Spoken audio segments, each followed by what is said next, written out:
তো ধারাবাহিক কোর্সের এইচএসসি 26-27 অর্থনীতি রেজিস্টার্ড ব্যাচের যারা নিয়মিত ক্লাসগুলো করছো তারা আমরা আজকে ক্লাসটি হচ্ছে টপিক 2 উৎপাদন সম্ভাবনা রেখা। এর পূর্বে ইতিমধ্যে টপিক অ্যানালাইসিস এবং মানব জীবন অর্থনৈতিক সমস্যা এই দুটি ক্লাস হয়ে গিয়েছে। আশা করি যারা দেখছো তারাই ক্লাসটি করতে এসেছো, যারা করনি তারা জেনে রাখবে যে আমাদের আগে দুটি ক্লাস কিন্তু হয়েছে। এবার দেখি উৎপাদন সম্ভাবনা রেখা। এই টপিকটা কিন্তু খুবই গুরুত্বপূর্ণ। আমি আগে বলেছি এই 5টি টপিকের মধ্যে 2 এবং 3 অর্থাৎ উৎপাদন সমরেখা এবং অর্থনৈতিক ব্যবস্থা সমূহ, এই দুইটা টপিক সবচেয়ে গুরুত্বপূর্ণ। অর্থাৎ এইটা যেমন এমসিকিউর জন্য গুরুত্বপূর্ণ, এই টপিকটা কিন্তু সিকিউর জন্য গুরুত্বপূর্ণ। তাহলে এই ভিডিওটি অত্যন্ত মনোযোগ দিয়ে দেখতে হবে। দ্বিতীয় বিষয় হচ্ছে শুধু মনোযোগ না, এই ভিডিওটার শেষে তোমাকে নিশ্চিত হইতে হবে যে তোমার আসলে বোঝাটা সম্পূর্ণ হয়েছে কিনা। কারণ বারবার মনে হয় বুঝি বোধ হয়, আসলে না, একদম হোমওয়ার্ক করে তোমাকে এটাকে সম্পূর্ণ করতে হবে। আমরা চলে যাই আমাদের বইয়ের পৃষ্ঠায়। আচ্ছা, বইয়ের আমরা নোটের মধ্যে চলে আসলাম। দেখো, এই উৎপাদন সম্ভাবনা রেখা পিপিসি, এটার মধ্যে কি কি আলোচনা আছে সেটা যদি দেখি। এটা আলোচনা 1 পৃষ্ঠা 2 পৃষ্ঠা শেষ 2 পৃষ্ঠার মধ্যে কিন্তু আমাদের উৎপাদন সম্ভাবনা রেখার সমস্ত কিছু আলোচনা চলে আসছে। তাহলে এই মুহূর্তে আমরা কিন্তু এই 2টি পৃষ্ঠা নিয়ে আলোচনা করব। হ্যাঁ, আমরা প্রথমে দেখি এই টপিক থেকে কেমন প্রশ্ন এসেছে। বোর্ড প্রশ্ন মাত্র 3টা প্রশ্ন দেখতে পাচ্ছি। 3টা প্রশ্ন দেখি এটা মনে করার কোনো সুযোগ নেই এই টপিকটা থেকে মানে প্রশ্ন কম আসে, আসলে না। এখানে জ্ঞানমূলক অনুধাবন থেকে প্রশ্ন করার মতন কিছুই নেই। এই পুরো টপিকটাই হচ্ছে অঙ্ক। এই অর্থনীতি আসার পরে এই আঁকা কিনে যে ভয়টা পাও, সেই অঙ্কনটাই কিন্তু শুরু হয়ে গেছে এই যে এই টপিকটা নেওয়ার মাধ্যমে, এই চিত্রটা একেই। সুতরাং এটার মধ্যে পড়ার কিছু নেই, জ্ঞানমূলক করার কিছু নেই, পুরোটা হচ্ছে প্র্যাকটিক্যাল। তুমি পারো কিনা, আঁকতে পারো কিনা, এইটা বোঝা এবং পারার মধ্যে হচ্ছে এই অধ্যায়টার সাফল্য। তো আমরা প্রথমে দেখি উৎপাদন সমরেখা জিনিসটা কি। উৎপাদন সমরেখা হচ্ছে, প্রশ্নটা এসেছে উৎপাদন সমরেখার পুনরূপ লেখো, পিপিসি পুনরূপ লেখো।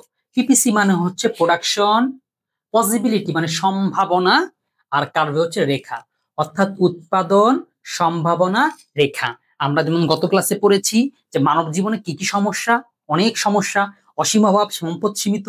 কারণ সীমিত সম্পদ দেখে আমাদের কি করতে হয়, কি করলে পরে অর্থনীতি বা কি করলে আমি সর্বোচ্চ উপকার পাবো এমন একটা কাজ করতে হয়। তো এই যে সীমিত সম্পদ দিয়ে আমাকে যে কাজটা করতে হচ্ছে, তার জন্য আমাকে একটা রেখা আঁকে দেখতে হয় যে আমার কোন জিনিসটার উৎপাদন কতটুকু সম্ভব, তখনই তো আমি নির্বাচনে আসতে পারি। একটু মনে রাখবা, আমাদের বাস্তব জীবনে আমরা অর্থনীতি বলতে যেটা বুঝি, এখানে অর্থনীতি তাই, তেমন আহামরি পার্থক্য নেই। কিন্তু বিষয় হচ্ছে, যেহেতু তুমি ইকোনমিক্স নিয়ে পড়তেছো, তোমাকে কিছু চিত্র, উপাত্ত, সমীকরণের মাধ্যমে বিষয়গুলোকে উপস্থাপন করতে হবে। একজন এই যেমন এখানে আসছে উৎপাদন সমরেখা কি, এই জন্য আসতে পারে। তো তুমি একটু, আমি দাগে দাগে বুঝাচ্ছি, এইটা হচ্ছে উৎপাদন সম্ভাবনার রেখা। এই যে রেখাটা, এই যে বেঁকা এই রেখাটা, এইটুকি এই রেখাটাকে, এই যে এ আর বি, এই রেখাটাই হচ্ছে উৎপাদন সম্ভাবনার রেখা। এখন এই কথাটাই তুমি একটা সংজ্ঞাগতভাবে আলোচনা করে দেখো কি বলতে চাচ্ছে।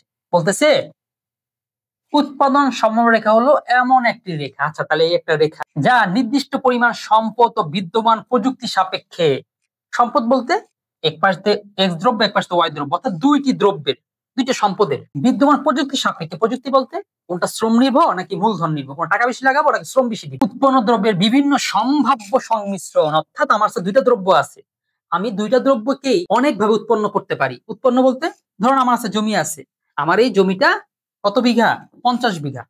আমার 50 বিঘা জমির ভিতরে আমি 40 বিঘা যদি ধান লাগাই, আমি দুইটা ধরলাম, একটা হচ্ছে ধান আর একটা হচ্ছে গম। আমি যদি 40 বিঘা ধান লাগাই, তা 10 বিঘা থাকবে গমের জন্য। আমি যদি 30 বিঘা ধান লাগাই, তাহলে 20 বিঘা থাকবে গমের জন্য। তাহলে এভাবে করে আমি নানার উপায় করতে পারি না, আবার গম করতে পারি 40 বিঘা, ধান করতে পারি 10 বিঘা। তার আমি কতগুলো অপশন আমার কাছে আছে, এই যেরকম নানা অপশন। অর্থাৎ একটা যদি 40 হয় আর একটা হবে 20, একটা যদি 30 হয় না একটা 20, একটা যদি 20 হয় আর একটা হবে কত 40। এই যেরকম করে ক্যালকুলেশন করে আমি যদি করতে পারি কতগুলো সংমিশ্রণ, এটাই বুঝাচ্ছে দুটি উৎপন্ন দ্রব্যে বিভিন্ন সম্ভাব্য সংমিশ্রণ প্রকাশ করে। এটি সীমিত সম্পদ দ্বারা দুটি দ্রব্যের বিভিন্ন সময় উৎপাদন করার সক্ষমতা দেখায়। এইখানে দুইটি দ্রব্য, আমার কাছে কি কি অপশন আছে, আমি কত উপায়ে কোন পজিশনে সিদ্ধান্ত নিতে পারি, তার মধ্যে থেকে কোন একটা সিদ্ধান্ত আমি চয়েস করে নিব। দেখলাম এটাই সবচেয়ে বেস্ট, এটা সবচেয়ে ভালো, এটাতে আমি সবচেয়ে বেশি উৎপাদন পাচ্ছি। ওই যে সমস্যা কেন, অভাব তো অসীম, আমার ধানও লাগবে গমও লাগবে, দুইটাই লাগবে, কিন্তু সম্পদ তো সীমিত, জমি তো সীমিত। এখন আসতেছে নির্বাচনে, আমি নির্বাচন করে দেখব কোনটা আমি কতটুকু উৎপন্ন করব। পুরো অর্থনীতিটার কিন্তু এই প্রথম অধ্যায়টা অনেকে পড়তে চায় না বা পড়ে না, কি জন্য? প্রথম অধ্যায় তো সহজ, সেটা তো পারি, কিন্তু প্রথম অধ্যায়টা যে সমস্ত অধ্যায়ের মাদার, মনে রাখবা অর্থনীতির প্রথম অধ্যায় যে সমস্ত অধ্যায়ের মাদার, আর দ্বিতীয় অধ্যায়ের যে সমস্ত পুরো অর্থনীতির ফাদার। এই দুইটা অধ্যায় হয়ে গেলে অর্থনীতির তোমার মনে করো 60% শেষ। ঠিক আছে, বাকি সবগুলো মিলে হচ্ছে 40%। ওকে, তাহলে আমরা সংজ্ঞাটা মানে বুঝতে পেরেছি। সংজ্ঞাটা এভাবে যেভাবে লেখা সেভাবে মুখস্থ করতে যেও না, প্রয়োজন নাই, খালি বুঝো। ভুলে গেছে আবার বুঝবা, ভুলে গেছে আবার বুঝবা, বারবার বুঝবা।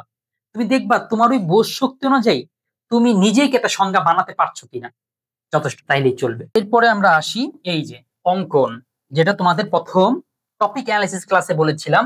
এই অঙ্কনটাই হচ্ছে সবচেয়ে গুরুত্বপূর্ণ, কারণ গ এবং ঘ এই দুইটা প্রশ্ন এই টপিক থেকে যেহেতু সবচেয়ে সৃজনশীল আসে, আর এই সৃজনশীল মানে হচ্ছে এই টপিকটা, তার মানে এইটাকে তোমার ভালো করে বুঝতে হবে। তবে আমি তোমাদের এটা বুঝাবো না।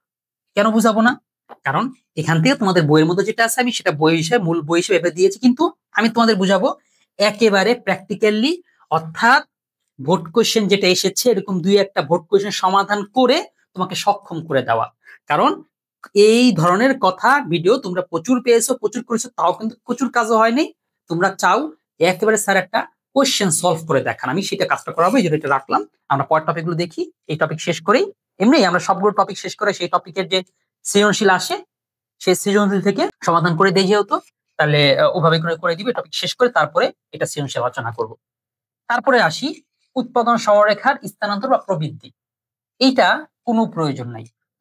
এখান থেকে কোশ্চিন কালেও আসে নাই, কখনোই আসে নাই। যারা খুবই ভালো স্টুডেন্ট, অর্থনীতি নিয়ে হায়ার স্টাডি করতে চাও, তারা এটা পড়বা, বোঝানোর চেষ্টা করবা। থেকে গেলে না বুঝলে সেইখানে আমাকে প্রশ্ন করতে পারো, কিন্তু এটা সব জেনারেল স্টুডেন্ট লাগবে না। এবং এটা বলি, হায়ার স্টাডির ক্ষেত্রে এটা লাগে না, কিন্তু পড়লে তোমার একটা সক্ষমতা অর্জন হবে। তোমার তুমি মনে করো অর্থনীতিকে আরো নতুন দিগন্ত বা নতুন ভাবে জানতে পারবে, এটাই লাভ হবে, কিন্তু এটা প্রশ্নের জন্য লাভ হবে না। তারপরে আসি উৎপাদন সমারেখার গুরুত্ব বা তাৎপর্য, এইটা কথাটা। উৎপাদন সমরেখা থেকে আমরা কি কি লাভ পাই, এটা আমাদের কি কে শেখায়, এইটা আমাদের থেকে আমরা এই উৎপাদন সময় থেকে 5টা লাভ পাই। এটা কি গুরুত্বপূর্ণ পড়তে হবে? হ্যাঁ, কিছুটা পড়তে হবে, তবে খুব বেশি না, স্কিপ করলে বেশি একটা সমস্যা হবে না। তারপরেও বলি, এখান থেকে ঘতে কিছু কিছু সময় প্রশ্ন আসতে পারে। সামনে বিগত সালে খুব কম আসছে, সামনের দিকেও কিছুটা আসতে পারে, এই জন্য পড়ে রাখবা। সাধারণ কলেজ কোশ্চেন গুলোতে বেশি আসে, বোর্ড কোশ্চেন এটা কম আসে। এখন দেখো উৎপাদন সম্ভাবনা রেখার গুরুত্বটা কি। এখানে 5টা গুরুত্ব।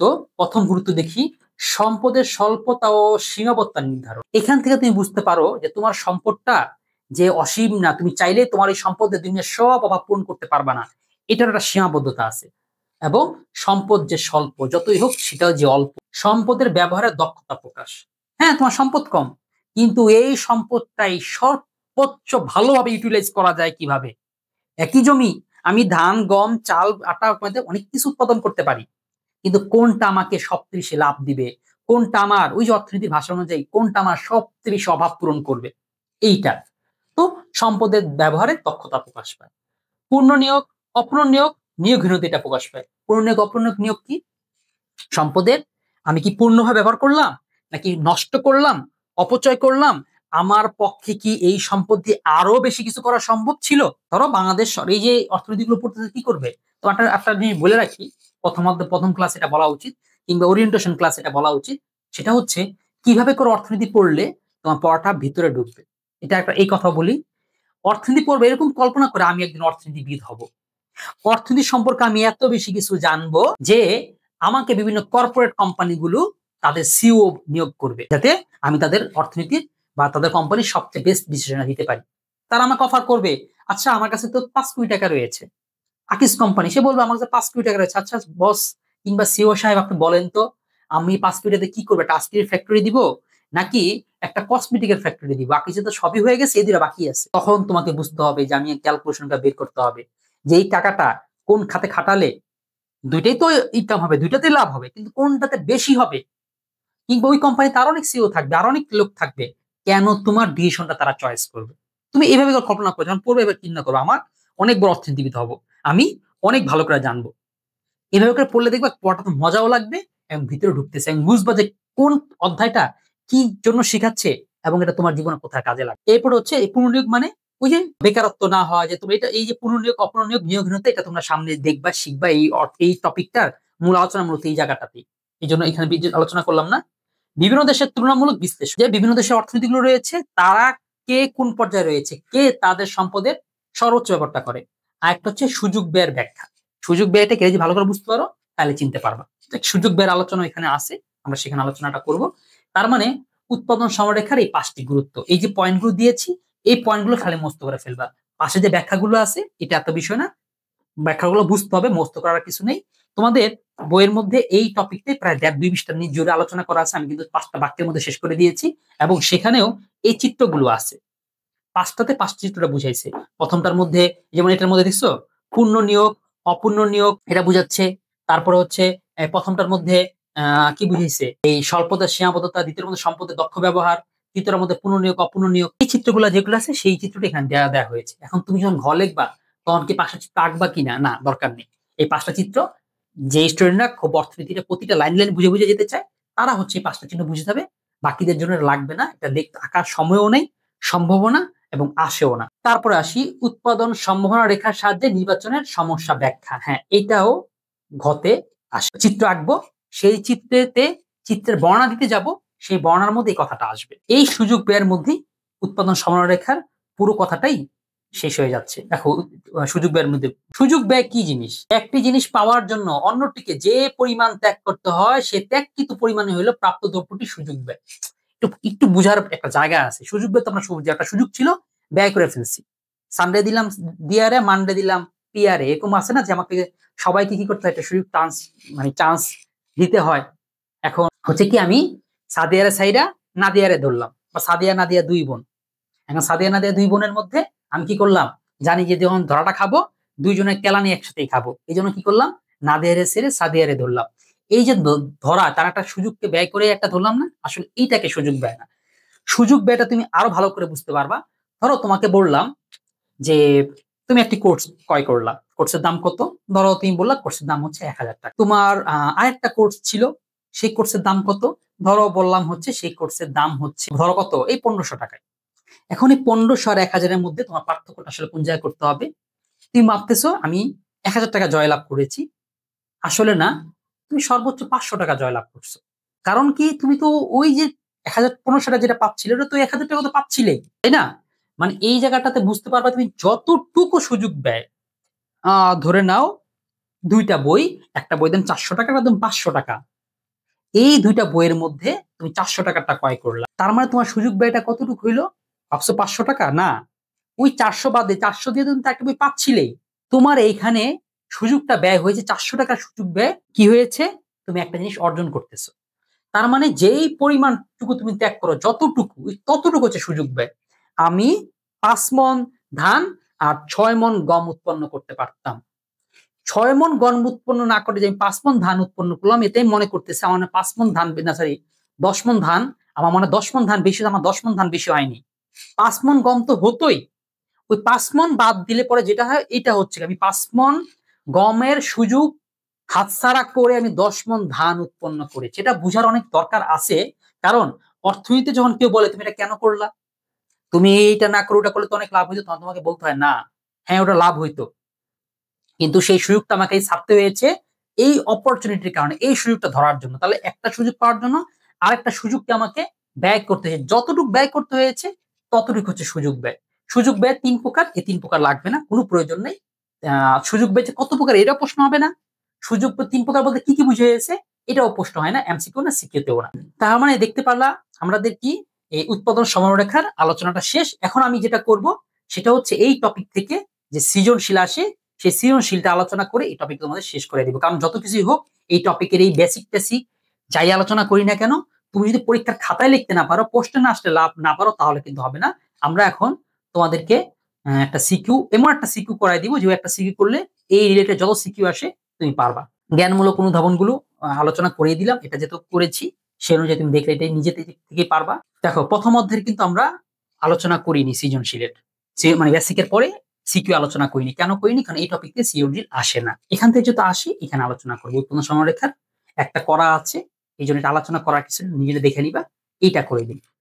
তাহলে আমরা এখানে তোমাদের উৎপাদন সমরেখা থেকে সৃজনশীল দিয়েছি 1টা 2টা 3টা 4টা মানে 5টা 6টা 7টা। ঠিক আছে, 7টা সৃজনশীলের মধ্যে আহ এখানে লেখা আছে কোনটা ক্লাস ওয়ার্ক আর কোনটা হোমওয়ার্ক। আমি তোমাদের একটা ক্লাস ওয়ার্ক করে দিই। একটা ক্লাস ওয়ার্ক করলেই তুমি তোমার এই যে হোমওয়ার্ক গুলো আছে এগুলো করতে পারবা। যদি করতে পারো তাহলে এই ক্লাসটা সফল, আমার এই ক্লাসটা সাকসেস। তুমি ক্লাস করার পরে নিজে নিজে ট্রাই করবে। অনেকে আছে অর্থনীতি নিজে নিজে ট্রাই না করলে আসলে যত ক্লাসই করো না কেন হবে না।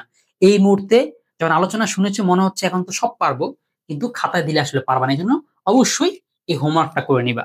আর হোমওয়ার্কটা জমা দিবা হচ্ছে মানবিকিয়ান এই অফিসিয়াল পেজ আছে, কিংবা মানবিজ্ঞান হেল্পলাইন একটা পেজ আছে, পেজ না প্রাইভেট গ্রুপ রয়েছে, সরি মানে পাবলিক গ্রুপ রয়েছে, সেই গ্রুপে তোমার জমা দিলে আমার দৃষ্টিগোচর হলেই, আমার নাম নিয়ে মেনশন করলে আমি হয়তো সেই হোমওয়ার্কটা দেখে এরপর 4টা নাম্বার দেওয়ার চেষ্টা করবো যে কত নাম্বার এসেছে তারা অনলাইনে দেখতেছো। তাহলে এবার আমরা চলে যাই কোথায়, এই ক্লাস ওয়ার্কে। এবং এই ক্লাস ওয়ার্ক শেষ করার মাধ্যমেই কিন্তু আমাদের আজকের এই ক্লাস শেষ হবে। আচ্ছা, তাহলে আমরা দেখতে পাচ্ছি এই যে প্রশ্নটা তোমরা দেখেছিলা সেই প্রশ্নটাই এখানে আছে। আমি এই প্রশ্নটা একদম ধরে ধরে একদম আঁকা শিখাবো। আচ্ছা, প্রথমেই মনে করো আমি আঁকতে পারি না, কিভাবে আঁকতে হয় আমি জানি না, অর্থাৎ আমি নিজেকে তোমাদের জায়গায় নিয়ে আসলাম। এরপরে হচ্ছে আমি কিভাবে করে চিন্তা চিন্তা করে করে আঁকবো, তুমিও কিভাবে করে চিন্তা করে করে খাতার মধ্যে লিখবে, আমি সেই ফর্মুলাটা শিখিয়ে দিচ্ছি। তাহলে প্রথমে দেখো, অন্তত এই কাজটা তোমরা জানোই যে কি করতে হয়, এটা রেখাচিত্র অঙ্কন করতে হয়। এখন রেখাচিত্রটা কেন আসলে এদিক সময় এখানে লেখা দেখতেছো, এরকম দেখছো রেখাচিত্র, আসলে লেখাচিত্র কিন্তু এমন থাকে, এই যেটা 0, এটা হচ্ছে এক্স প্লাস এক্স, এটা হচ্ছে মাইনাস, এটা হচ্ছে ওয়াই, এটা হচ্ছে ওয়াই মাইনাস। এই জিনিসটাই না, এই জিনিসটাই তোমাদের আসে হচ্ছে এইভাবে, অর্থাৎ ওই প্লাস চিহ্নটা ওই পূর্ণটাই তোমাদের আংশিক করে খালি একে দেখায়, অর্থাৎ বাকিটা তোমাদের লাগে না, দেখে হয় না। কিন্তু এটাই কি যে ওইটার যে ভগ্নাংশ এতটুকু বুঝতে পেরেছো, এটাই আসলে বোঝানোর উদ্দেশ্য ছিল। তাহলে দেখো আমরা এরকম করে অঙ্কন করে দিলাম, দাগ দিয়ে দিলাম। এখন আমি এই বিন্দুগুলো বসাবো। এখন একটা সমস্যা হচ্ছে, এই বিন্দুগুলো বসানোর ক্ষেত্রে তোমরা কিছুটা মানে কি বলা যায় এটাকে, ওই বজগট যেটাকে বলে, মানে এলোমেলো করে ফেল। যেমন উদাহরণ দিয়ে কি কি করবা, এখানে 0 ধরবা, তারপর একটাকে ধরবা 40, তারপর একটাকে ধরবা হচ্ছে দেওয়া আছে কত 40-এর পরে 80, 80 পরে ধরবা হচ্ছে 110। তো তুমি সবগুলো সমান সমান করে ধরছো, যখন উত্তর মিলাতে যাবা কি বলা যায় পয়েন্ট মিলাতে যাবা, আমি একটা ধরি, এখানে কি 0, এখানে ধরলাম 60, এখানে ধরলাম 90, এখানে ধরলাম 110।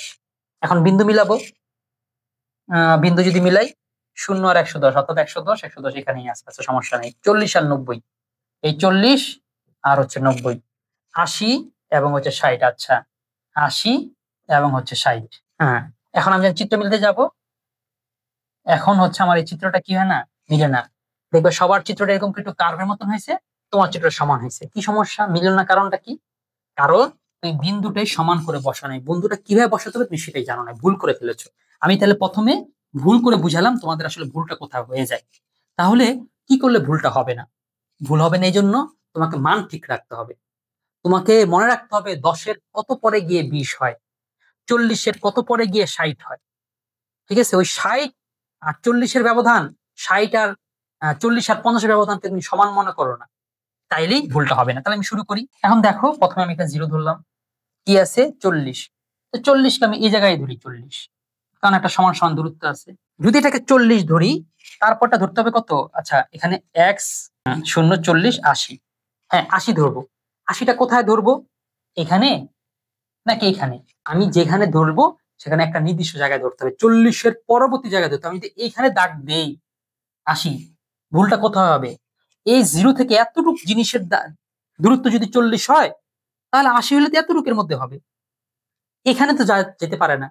তাহলে আমার 80টা হচ্ছে এই জায়গাটা, তাহলে বেশি করে ধরা যাবে না, কত ধরতে হবে 40 থেকে 80-তে ধরতে হবে। এবারে তুমি 80-র পরে যাও, 80-র পরে এই ঠিক এতটুকু দূরত্বে গেলে কিন্তু কত হবে, 80 থেকে আরো যদি 40 ধরি হবে 120, তাই না?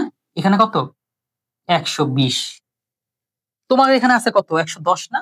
তার মানে নিশ্চয়ই এই দাগটা আর একটু এগিয়ে আসবে, অর্থাৎ 80 90 110 20, এইভাবে হিসাবটা তোমার করতে হবে। কারণ তুমি যদি এই 120-এর জায়গায় 110 লিখে ফেলতাম, তাইলে চিত্রটা মিলতো না। তাহলে আমি লিখি 110, 20 লিখেছি, সমস্যা নেই। তারপরে আসি, আমার এক্স আঁকা শেষ, ওয়াই গুলো বসাই। ওয়াই এরও 110, আচ্ছা 0 থেকে বসাই, 0, 60। 60 বসবে কোথায়? এখানে? নো, কারণ তুমি যদি এতটুকু দূরত্বের দাম দাও হচ্ছে 40, তাহলে এতটুকু কি 40 হবে? নো। আচ্ছা, তাহলে 60 হবে। এটা যদি 40 হয়, এটা যদি 80 হয়, 60 তাহলে কোনটা? 60 হচ্ছে এইটা 60। আমি যে এখানে যে 80 না আমি যে লিখলাম, কোনো সমস্যা আছে? না, লিখলে কোনো সমস্যা নেই, তোমার বিন্দুটা ঠিক মতো বসাই দিয়ে হয়েছে। এখন আমি 90 লিখবো। 90 তে লিখলেই হবে। যদি এই দাগটা 120 হয়, তাহলে আমার 90টা নিশ্চয়ই কোথায় হচ্ছে? 80 থেকে 120-এর মধ্যে কত ব্যবধান দেখো তো? 90, 100, 110। তাহলে আমার 90টা হবে একটু উপরে, এই যে এই জায়গাটাতে। 110 হবে হচ্ছে এই যে এই জায়গায়। এখন আমার কাজ হচ্ছে চিত্র মিলানোর পালা। হুম, এখানে আমি কত সংখ্যা লিখেছি না লিখেছি এটা কোনো সমস্যা নাই, তোমরা লিখবা না।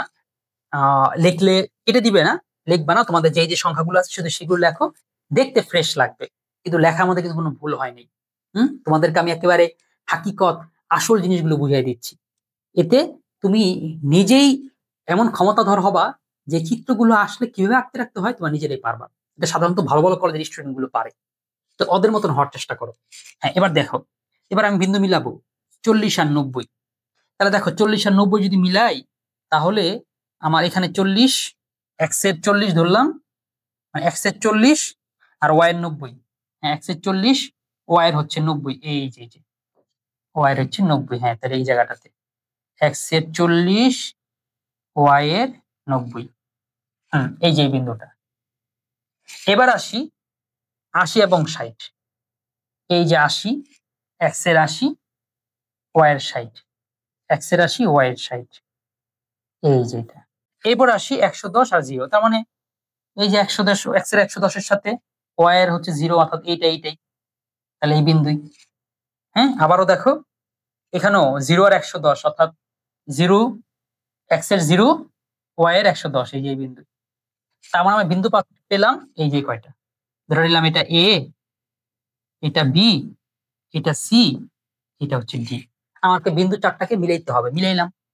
একটু মিলে নেই, একটু টান দিয়ে মিলানো দরকার ছিল। তাহলে বুঝতে তো পেরেছো, দেখছো চিত্রটা কেমন কার্ভ হয়েছে। এখন কি করতে হবে? আঁকা হয়ে গেছে, পেন্সিল দিয়ে আঁকতে হবে, মনে রাখবা মাস্ট বি পেন্সিল দিয়ে আঁকতে হবে। এতটুকু ভুলের জন্য কি নাম্বার কাটবে? এতটুকু ভুলের জন্য কাটবে, কিন্তু এখানে যে আমার দেখছো একটু উপরে নিচে নেমে গেছে, এটার জন্য কাটবে না।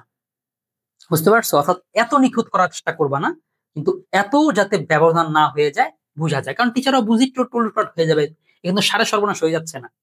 পেন্সিল দিয়ে আঁকলেই মোটামুটি চিত্রটা ফ্রেশ ফ্রেশ লাগলেই হবে। অনেকে নিখুঁত করতে গিয়ে একটা চিত্রের পিছে এত সময় নষ্ট করে যায়, সৃজনশীল শেষ করে আসতে পারে না। এই কাজটা করা যাবে না, ঠিক আছে? এত নিখুঁত করার চেষ্টা করা যাবে না। নিখুঁত বাসা থেকে প্র্যাকটিস করতে যাতে এমনটা হয়ে যায় তোমার মোটামুটি নিখুঁত, যথেষ্ট নিখুঁত যাতে হয়, তো পরীক্ষা হলে যেটা হয়ে যাবে সেটাই দিয়ে আসবা। হ্যাঁ, এখন তোমাকে যেটা করতে হবে, উদ্দীপকের সূচি ব্যবহার করে একটি উৎপাদন সম্রেখা অঙ্কন করে, এই এঁকে ফেললাম, আঁকা হয়ে গেছে। বলো তারপরে স্যার যে বর্ণনা লিখতে হয়, এই বর্ণনার কথা একটু বলে রাখি। অনেকে বললো বর্ণনা যে কি লিখবো বুঝতেছি না, বর্ণনা যে কি লিখবো পারতেছি না। এটাও ভাই খুবই সিম্পল। বর্ণনার কথা হচ্ছে, আমি যে আঁকছি না, তোমাকে আমি ধরাম একটা এখানে গ্রামের ছবি আঁকতাম, এখানে একটা নদী, পাশে হচ্ছে একটা গ্রাম, এখানে উঠানে বধুরা ধান মেলতেছে, ওখানে একটা নৌকা বাঁধা। তোমাকে বললাম চিত্রটি লেখো তো, কি লিখতা? যা দেখছো তাই লিখতা। যে চিত্রকর একটি নদী আঁকলেন, নদীর পাশে গাছ আঁকলেন, নৌকা আঁকলেন, এগুলো লিখতা না? এখানে যা করেছো তুমি সেটাই বর্ণনায় লিখে দাও। তুমি লেখো ও এক্স এবং ও ওয়াই অক্ষের উপরে, ও এক্স অক্ষের উপরে 40, 80, 110 বিন্দু বসায়। এরপরে ও এক্স এর উপরে 40, 60, 80 বিন্দু বসায়, অর্থাৎ এখানে যে কথাগুলো আছে সেটা বসাই। বসানোর পরে আমরা কি বলে, এই 0, 110 সমান সমান এ বিন্দু, 40, 90 সমান সমান বি বিন্দু, 80 এবং 60 সমান সি বিন্দু, 110, 0 অর্থাৎ ডি বিন্দু পাই। বিন্দু চারটিকে যুক্ত করি। চিত্রে এ বি সি ডি চারটি একটি উৎপাদন সম্ভাবনা রেখা। তার মানে তুমি যা করছো তা দেও লেখে হয়ে যাবে উত্তর, শেষ। এটা কিন্তু আর কিছু লাগবে না। তুমি এখানে নাম্বার কিন্তু পাবা এই চিত্রের জন্যই, 3-এ 3। বর্ণটা লিখতে হয় বলে লিখবা, ছোট করে লিখবা। বর্ণালী থেকে সময় নষ্ট করবা না। তার মানে বুঝতে পারলাম বর্ণনা লেখা কত সহজ। এইবার আসো, আমাদের গ উত্তর হয়ে গেল। এবার ঘতে আসি। এই ঘর উত্তর দিয়েই এই টপিকের যা আলোচনা আছে সব ক্লিয়ার করবো। আমি বললাম আমি যদি বেসিকের মধ্যে অনেক কথা বলতাম তোমার মাথায় ঢুকতো না। এখন একেবারে প্রশ্ন কি এসেছে সেটা উত্তর কিভাবে করবা এভাবে করে দেখার কারণে তোমার এখন বুঝতে সুবিধা হবে। এবার তাহলে চলো দেখাই। বলছে x সমান সমান 80 একক। x সমান সমান 80 একক মানে এই যে এটা x 80, হ্যাঁ ওকে দিলাম। এবং y 50, এখানে 50 বিন্দু আছে নাই, 40 আর 60 এর মাঝখানে যেটা হবে সেটাই নিশ্চয়ই 50 হবে। আমি লিখলাম 50। তার মানে 80 আর 50 এখানে একটা বিন্দু আঁকতে বলতেছে। 80 আর হচ্ছে 50, এই যে একটা বিন্দু। ওকে আঁকলাম। তারপর বলতেছে x সমান 110, অর্থাৎ এই যে এটা। y সমান সমান 30, y সমান সমান 30 বলতে এই যে গেল, যদি 0 ধরি, 10 ধরি, 20 ধরি, 30 ধরি, তাহলে তো 40। তাহলে 30কে আমরা এখানে ধরলাম। তাহলে 30 আর হচ্ছে 110, এই যে আঁকলাম। হ্যাঁ আঁকা হয়ে গেল। তোমাকে এখন বলছে সংমিশ্রণের উৎপাদনের যৌক্তিকতা বিশ্লেষণ করো। এখন আমি দুটো নাম দিব। এটার নাম দিলাম হচ্ছে ই, অর্থাৎ এই বিন্দুটার নাম দিলাম ই, আর এই বিন্দুটার নাম দিলাম হচ্ছে এফ। নাম দিতে আলোচনা করতে সুবিধা হয়। দেখো না, তোমার যদি নাম না থাকতো মানুষ তোমার কি ডাকতো? ওই ইয়ে, ওই টাকলা, ওই মোটা। মানুষ দেখো না, আমরা কেন নাম দিই? নাম না থাকলে মানুষ নানা রকম সিফত দিয়ে ডাকাডাকি করতো, সমস্যা হতো, বড় হয়ে যেত। তোমার যদি নাম না দিতা কিভাবে ডাকতা? যে ওই সিএফ এর মাঝখানের ওই বিন্দু 50, 40, 80 মাঝের ওই বিন্দুটি অনেক কঠিন হতো না? হয় তুমি বললা কি ই বিন্দু আর এফ বিন্দু সহজ। এখন দেখো তুমি বর্ণনা কি করবা, বলছে না যৌক্তিকতা বিশ্লেষণ করতে। যৌক্তিকতা বিশ্লেষণ করো। কি বিশ্লেষণ? যে এইখানের ই বিন্দুটি হচ্ছে অদক্ষ। তুমি যদি উৎপাদন সমন্বয়রেখার কথা মানে বুঝো তাহলে জিনিসটা ক্লিয়ার হবে। ধরে নিলাম আমার এই ওয়াই সমান হচ্ছে ধান, আর এই এক্স সমান হচ্ছে আখ, অর্থাৎ গ্যান্ডারি। আমার একটা জমি আছে, আমার এই জমিটা ধরে নাও ওই 110 বিঘাই। 110 বিঘার মধ্যে আমার পক্ষে সম্ভব কি অনেকগুলো সংমিশ্রণে কাজগুলো করা। যেমন আমি চাইলে যদি 110 বিঘা 10 বিঘায় যদি ধান উৎপন্ন করি তাহলে 0 বিঘা হবে, আর আখের কোনো জায়গায় নেই। হ্যাঁ, আমি যদি 90 বিঘা উৎপন্ন করি ধান তাহলে আমার 40 বিঘা থাকবে কিসের জন্য? আখের জন্য, ঠিক না? 90 এর সাথে কত 30 যোগ দিলে, না 20 যোগ দিলে, হ্যাঁ তাহলে 20 বিঘা হলে আমার জন্য থাকবে কি? আখের জন্য। মানে এক কথা যতটুকু তুমি একটা জন্য করবা বাকিটা তোমার আরেকটার জন্য থাকবে। তার মানে এখানে বি যদি উৎপন্ন করি, সি যদি উৎপন্ন করি, ডি উৎপন্ন করি, সবটাই সম্ভব। আমি 120 বিঘা করতে পারি, 40 সরি ওই 60 আর 50 ভাগ করতে পারি, 40 আর হচ্ছে 70 ভাগ করতে পারি। নানা সংমিশ্রণ আমি কিন্তু আমার দুইটাই উৎপন্ন করতে পারি, কিন্তু কোনটা পারি না? যদি আমি এটা যদি সহজ করে 5 বিঘাতে দেখাই তাহলে বুঝতে পারবা। আমি যদি 3 বিঘা ধান উৎপন্ন করি তা 2 বিঘা আখের জন্য, তাই না?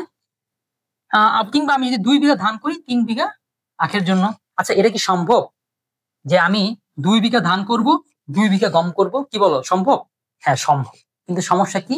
তাইলে আমার 1 বিঘা অপচয় হচ্ছে, 1 বিঘা অদক্ষ ব্যবহার হচ্ছে। আমি দক্ষ কৃষক না, যার কারণে পুরোটা যে ব্যবহার করবো সেটাই পারলাম না। আমার অপুনর্নিয়োগ হচ্ছে, আমি পুরো জমি যে পুনর্নিয়োগ করবো সেটা পারলাম না। আমার একটা অপচয় হচ্ছে, একটা জায়গা পড়ে রইল। তার মানে এইখানে যে ই বিন্দু 50 আর 80 যোগ করলে কত হয়? 80, 120। হ্যাঁ, এই যে বিন্দুটা, এই যে উৎপাদন সমরেখা, যে রেখাপন্থ উৎপাদন করা সম্ভব, তার ভিতরে পড়ে গেছে। ভিতরে পড়ে যাওয়ার কারণে সামান্য হইলেও কি হচ্ছে? অপচয় হচ্ছে, অদক্ষ নিয়োগ হচ্ছে, অপুনর্নিয়োগ হইতেছে। তাহলে এই বিন্দুকে আমরা কি বলবো? হয় তিনটাকে লিখতে হবে না, তিনটা লিখতে হবে না, যেকোনো একটা লিখবা। অদক্ষ ব্যবহার, অপুনর্নিয়োগ কিংবা অপচয় বিন্দু। অর্থাৎ এই বিন্দুতে সম্পদের পূর্ণ ব্যবহার করা হচ্ছে না।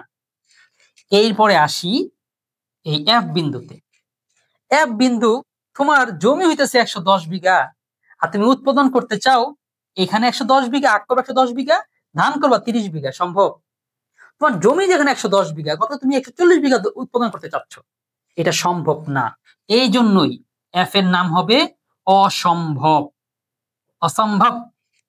আচ্ছা, অসম্ভব। তারপরে হবে অর্জনযোগ্য। এটা অর্জন করা সম্ভব না। এবার কি তাহলে বুঝতে পারলে অসম্ভব, অর্জনযোগ্য এবং কি বলা যায় কোনটা দিয়ে কি বোঝানো হয়েছে? তাহলে আমি বাস্তব ভিত্তিক উদাহরণ, তারপর হচ্ছে বইয়ের প্রশ্নের উদাহরণ, সবগুলো জিনিস দিয়ে ক্লিয়ার দিয়ে বুঝিয়ে দিলাম আসলে মূলত, এবং বইয়ের নোট এবং স্লাইড সবকিছু দিয়ে। তো সুতরাং খুব সুন্দরভাবে তোমাদের জন্য একটা কোর্স ডিজাইন করা হয়েছে। এভাবে নিয়মিত ক্লাসগুলো করতে পারলে সবগুলো অধ্যায় টপিক টপিক পূর্ণাঙ্গ ধারণা ক্লিয়ার হয়ে গেলে তোমরা অর্থনীতিতে একেবারে সবচেয়ে ভালো রেজাল্ট করার জন্য যে একটা মাত্র কোর্স থাকা দরকার, সেটা মূলত এই কোর্সটি। তো সুতরাং যারা কোর্সে যুক্ত হতে চাও তারা অবশ্যই নাম্বারে যোগাযোগ করো, সে কোর্সে যুক্ত হয়ে যাও। আর যারা অত কোর্সে যুক্ত হতে পারবা না তারা অন্তত এমসিকিউ ক্লাস করার জন্য প্রতি বুধ এবং বৃহস্পতিবার মানববিজ্ঞানের পেজে রাত 8টায় লাইভ এমসিকিউ প্র্যাকটিস ক্লাসগুলোতে অংশগ্রহণ করবা। তো আজকে এই ক্লাসটা এই পর্যন্তই। পরবর্তী টপিকের উপরে আলোচনা করব পরবর্তী ক্লাস।